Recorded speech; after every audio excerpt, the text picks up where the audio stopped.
And we now have match progression, where we can have winners and go on to the next round. Hey guys, I'm Chris with True Fun Entertainment, and if this is the first time you're watching my videos, welcome. I am currently porting Mortal Kombat to the Atari Jaguar. So in the last video, we talked about controller compatibility and making the game work with both the standard 3-button controllers of the Atari Jaguar and the 6-button Pro controller. And ultimately, I want the game to work with both. So there will be plenty of customization options. So if you want that consolidated 3-button layout, kind of like the Sega Genesis version of Mortal Kombat, you can play that way. Or if you want to expand and use buttons on the keypad, you can do that. Or if you have the 6-button Pro controller, you have all the buttons you need. So the goal is to make it intuitive, but also customizable. So all of those things will be there. And in the last video, I teased kind of what was up and coming, and I showed that I got one of these for Christmas. This is a game drive, which allows me to take the ROM build that I'm building on my PC, put it on an SD card, and then run this on real hardware on the Atari Jaguar. So here in a bit, we're going to take a look at how that went. But spoiler alert, it was pretty rough. Everything looked great on the emulators, ran well, but on real hardware, it was a different story. So we're going to get into that, and part of that optimization that had to be done was building out the way the stages are rendered and fleshing out the camera system. So after we take a look at the game running on hardware, we're going to dive into the camera system and how that works. And then finally, we're going to get into a big change that's coming. And again, this goes back to the game running on real hardware and all of the optimizations and changes that had to be made. Specifically, we're going to get into the sprite sheets and the limited RAM on the Jaguar and kind of what that means for the game going forward. So change is good, but it is a large change that I'm going to have to be making. I want to take a moment to thank the Patreon supporters. You guys are awesome. You continue to inspire me and kind of keep me on track with this project. I want to be able to deliver the highest quality product, and your continued encouragement, it just keeps me going. And I'm trying not to cut any corners, and I'm trying to deliver what I believe the Jaguar community deserves. So thank you guys. All right, moment of truth. We're going to take a look at Mortal Kombat running on an actual Atari Jaguar.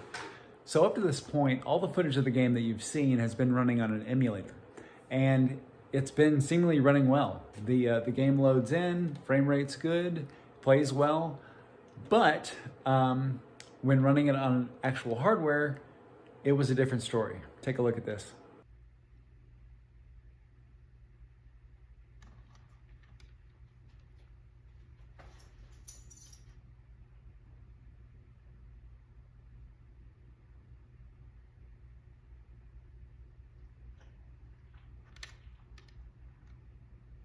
So yeah, terrible frame rate, all kinds of sprite tearing, just scrambled graphics. It wasn't good. And that was pretty disheartening because I had worked really hard in getting everything to work, but I ultimately found that I was way overloading the object processor in the Atari Jaguar. The emulators let you get away with it, but real hardware does not. So I'm going to load the game up, but essentially I had to get everything kind of gutted and then slowly put things back to figure out how best to fit everything on screen and not overload the object processor. So I really did have to go back to the drawing board and completely re-architect how things were being built.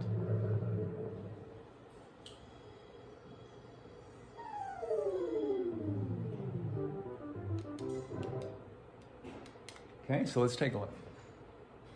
Got our splash screen. We have our select fighter screen, and I'm not sure if you guys can hear, but there is music now playing in the background.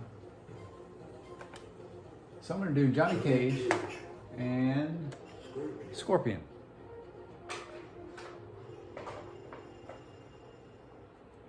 We now have a text on the versus battle screen. I didn't have that before.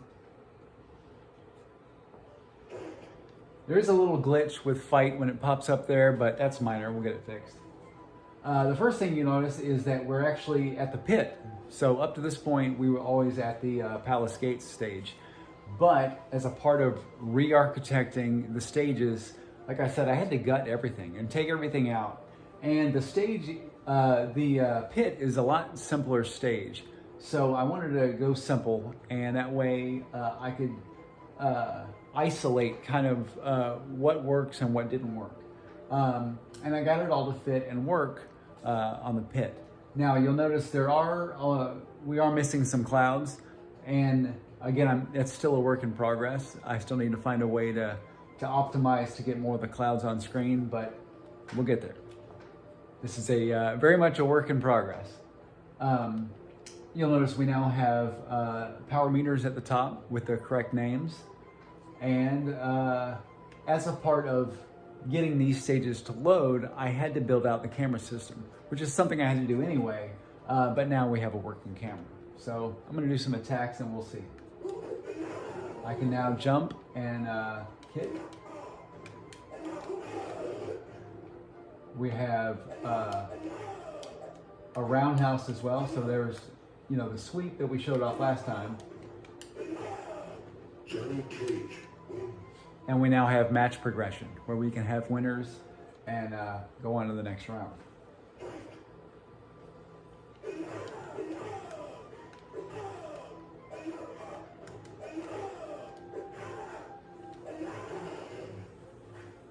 So up next, I want to take a look at how those backgrounds work and how the camera system works, and I got it optimized to work well on real hardware. Let's take a look. Okay, so now that we've taken a look at things running on real hardware, I wanted to break down the new system of how the backgrounds are drawn and the camera system that follows the players. So the biggest thing that I was facing when running on real hardware was the object processor. Before, I had the entire stage background not only loaded into memory, but also on one huge sprite. So as the fighters move throughout the level, I was just moving that background image to scroll. Well, the Jaguar can't handle that large of an image in memory. Maybe it can, but I couldn't figure out how to do it. But essentially, I found that what I needed to do was frame in the background that you see that's the entire sprite. So the sprite itself doesn't move in the background. The background image is actually changed based on where the camera is positioning. So we're gonna hop over and I'll break this down. We'll take a look. Okay, so as I said, the background itself is just one sprite, and it's essentially the resolution of the screen. So it's 320 by 240.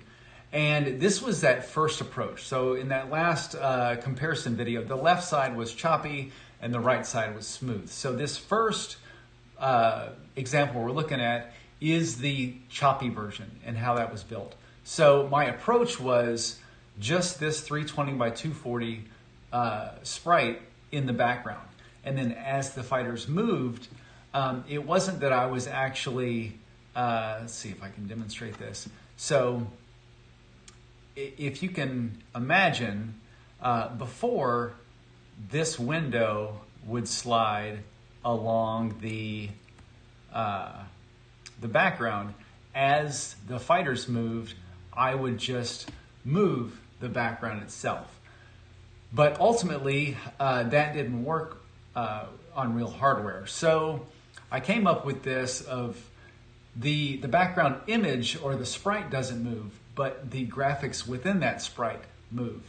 So the change was I would see where the fighters were located. So for example, let's say the fighters backed up and now Kano is just outside of the bounds of the camera. So what I would do is update this background with the new with the new graphics. So let's say this would scroll over, let's say 4 pixels, and then I would move the fighters 4 pixels over. So the result is the view changes, and it simulates that camera movement. The problem was doing this every frame as the fighters moved ended up in that choppy display that we saw in the comparison. So what I needed was a way to kind of give some slush on either side. So I increased it by 16 pixels. So I left 8 pixels on the left and 8 pixels on the right. This way I would have smooth per pixel movement back and forth, and only have to redraw if I went outside the bounds of that 8 pixel slush. So the new smoother version looks something like this. So instead of 320 by 240, it's 336 by 240. So it has that 16 additional pixels, 8 on each side. And what this means is now as Kano moves back, he's outside of the screen, but we're still within that little buffer that I have on the window. So I can do a smooth per pixel movement, and I still fall within that bounds. So now I only have to redraw whenever I've fallen outside the bounds of this buffer. So for example, if Kano were to back up outside of this, now I have to redraw the screen, but it's happening much less frequently. And what I do when I recapture the background image, I adjust it with the new buffer in mind. So I don't just draw things, for example, his foot is right there on the edge. I wouldn't draw it there. I would draw it where he's inside the bounds of that new space. And this gives me another 16 pixel buffer that I can work with. One other thing I want to note on this is the buffers, the 8 pixel buffers on the left and right. This only handles the left and right horizontal movement. But as we all know, in the pit, we actually have to scroll down if they perform the finisher. So the next step of this will be doing a buffer at the top and bottom as well. That way, as we're scrolling down the pit, we only have to update that every 8 pixels instead of that choppy per pixel update. Okay, so on the topic of optimizing things and getting things to work well on real hardware, the next challenge I'm facing has to do with these sprites. They are simply too big. So when I started this project, my goal was to make as arcade perfect of a port as I could. And I started that with the arcade sprites, the full-size sprites, because I really felt that the Jaguar is a 2D powerhouse and it really could handle a straight port of the Mortal Kombat original. But what I'm faced with is the limited RAM of the Jaguar. The Jaguar has 2 meg of RAM. And currently, with the sprites this big, to get all of their frames of animation on a single sprite sheet, that's 1 meg per fighter. So, just getting 2 fighters on screen, I'm already at 2 meg of memory. And that's before I've got any backgrounds, music, sound effects, anything like that. There simply isn't enough room. There's all kinds of compression techniques that you can do to pack things into the ROM, but in order to display them on screen, you have to unpack them and put them in RAM. So the way I've gotten away with this so far is the full sprite sheets are on the ROM. They're not compressed. But I'm already at 6 megabytes, which is the max cartridge size for the Jaguar. So in order to build out the game further, I have to compress these sprite sheets onto the ROMs and then unpack them into RAM. Okay, so a few of you in the comments have mentioned in the past that you thought the fighters were just too big, that the lower resolution of the Jaguar with the arcade sprites just didn't leave enough room for fighting. And somebody did mention that the MS-DOS version has slightly smaller sprites. And actually that's what we're gonna do. So the before is what we're currently using on the Jaguar. These are the arcade size sprites. They are the 65 by 130. What you see in the middle, these are from the MS-DOS port of Mortal Kombat. And actually as a kid, I thought the MS-DOS version was arcade perfect. I didn't realize that their sprites were slightly smaller, but they are. We're actually at 52 by 102. And my first approach was, or my first thought was, in downsizing, I was gonna have to go with the Super Nintendo sprites, which you can see for comparison here. The SNES is 46 by 98, so they are even smaller. So we're gonna be kind of in the middle on the Jaguar. So using the DOS sprite sheets, I was able to use a tool that extracted all of the assets, and the entire sprite sheet is already done. So I wouldn't have to go into paint.net and build those sprite sheets out like I had to previously. I can extract them directly out of the MS-DOS port, and I have the complete sprite sheet. So that's going to be a nice thing with this. Now I do have to go through and rebuild all of the animations. I'll have to downsize the sprites. I'll have to change around a lot with kind of positioning on the screen and things like that. But the nice thing is all of the frames of animation are there, the complete sprite sheets are there, and I know it's gonna fit. All right, and that's the update for today. As you can see, I definitely got my work cut out for me. This is a little bit of a step back, but I think we're on the right track to building the completed product. And it starts with making sure everything fits.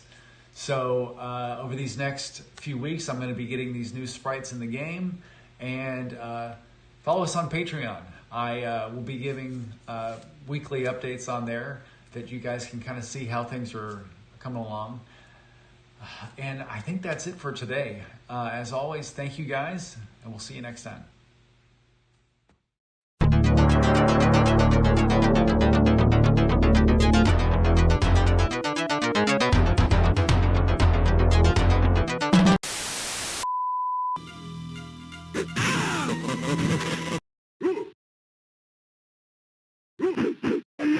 Excellent.